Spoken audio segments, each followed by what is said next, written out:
Hello there, it's Mari Smith with another Facebook fan page critique. This one is for Patricia Payne of Sunriver Metalworks. And Patricia is another lucky winner in the Extreme Fan Base Growth 2.0 Facebook Marketing Training course. And so what we're going to do is take a look through here and provide some ideas for improvement. And of course, everybody else can learn from the critique as well. So by the name of the page, Sunriver Metalworks, and coupled with the profile picture, I can derive very quickly that the nature of the business is these beautiful handcrafted metal creations, copper, I guess. So something that I feel is a bit of a disconnect right away, much as a beautiful picture of the snow-capped mountains here, it doesn't really tell me much at all about the business. So that I feel, let's see, April 30th, and see if you had any other. Yeah, so I'm just seeing two cover images that you've ever had. So I'm going to suggest that you have a professional graphic artist who shouldn't cost too much, maybe $100, around about that, to have a really nice cover image designed.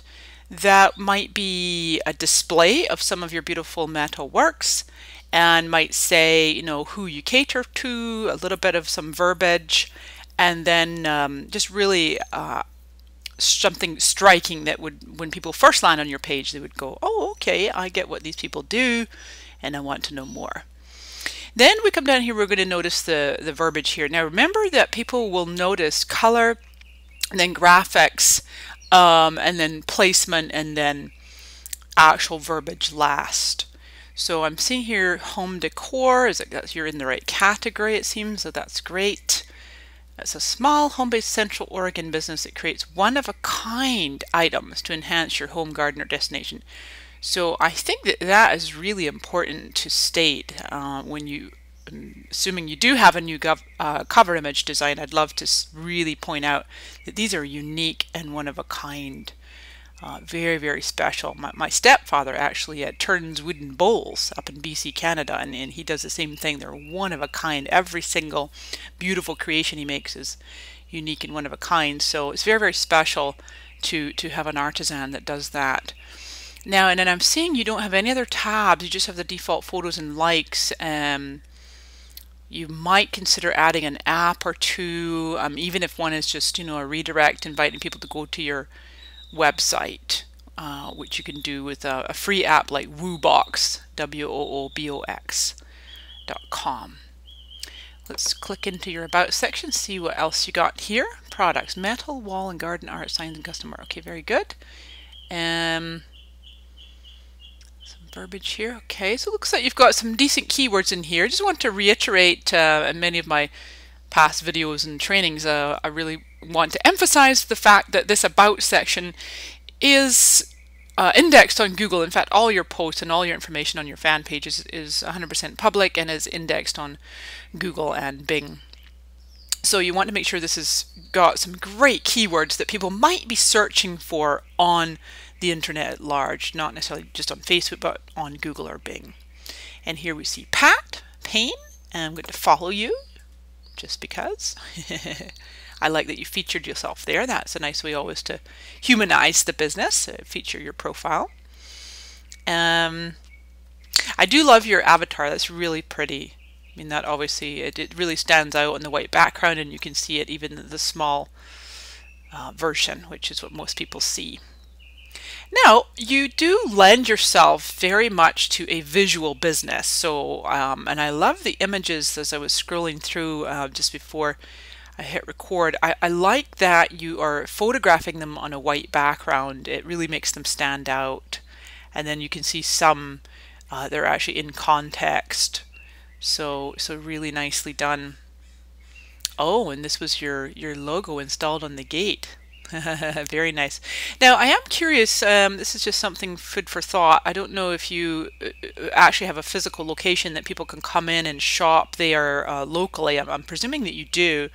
One possibility is to consider being a place page if you see some of my other videos, I actually dissuade people from doing that if they're not a physical location business.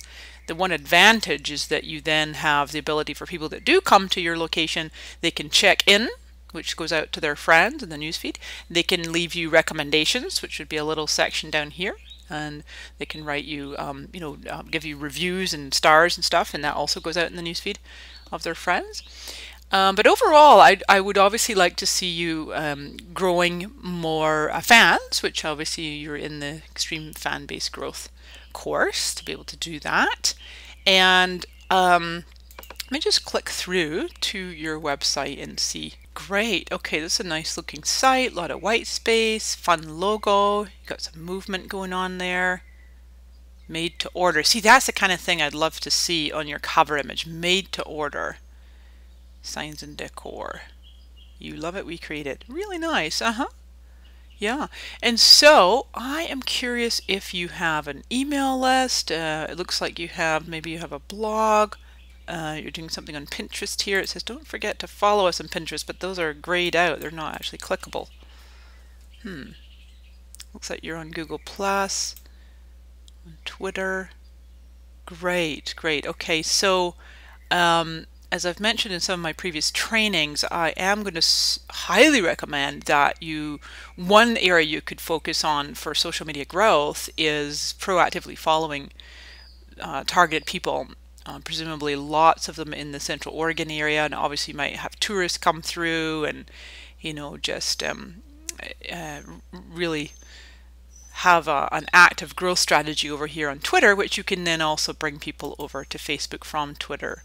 So just it depends obviously on the resources available, the time that you might have for yourselves, and or if you have the ability to hire someone, and even just 1 or 2 hours a week helping you with growth, content, and engagement. And I did notice, for example, is it this one? So this is an example of a fun post. So are you interested in fishing? Check out our steel trout. And I see that 5 people liked it and 1 person commented, which is really nice.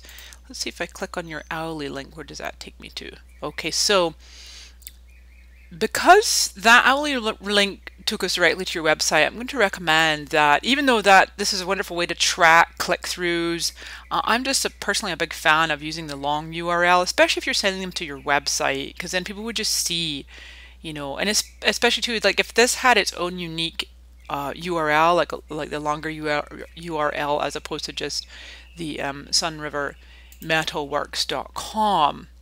I don't know if that trout, oh, it's right here, but I don't know. Let's see, fly fishing coat hook. Yeah, like you could send people directly to that section of your site as opposed to just the main site. So, but I mean, you've got all the groundwork here. That's what I'm excited to see on your page. Just a few little bits of tweaks here and there, and then I think just really doing a concerted effort to get more people to join the fan page, both organically and possibly paid. If there's a budget, you might consider doing a little bit of targeting.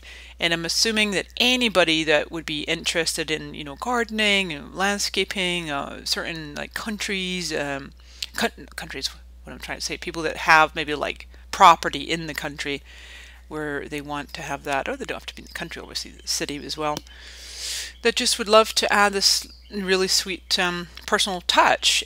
Also, I would imagine that you cater to gifts. So, and I think you said something about Father's Day further down here. Yeah, anytime there's any holidays, you can be doing campaigns that tie in to certain holidays, so that people could be thinking, wow, what a unique and beautiful and unusual gift. In fact, that might be something. I think that'd be a terrific idea for an app page. Just a wonderful, maybe a dozen or so of your best pieces of art displayed on an app, saying, these are the kinds of things that make great gifts, and then you just kind of planting that seed to people that these kinds of creations would be wonderful for people to order. And then you give them some instructions on how the time period that they should allow, and obviously where to go to place their orders. So some ideas for you there. Obviously an extremely niche business, and there's always room for growth, I'm sure, and I'm just making some assumptions, not really having spoken to you, but the fact that you probably do online orders and you do local community, but also probably some tourists come through too. All right, hope you got some ideas here and we look forward to seeing how you improve your Facebook strategy. Cheers for now.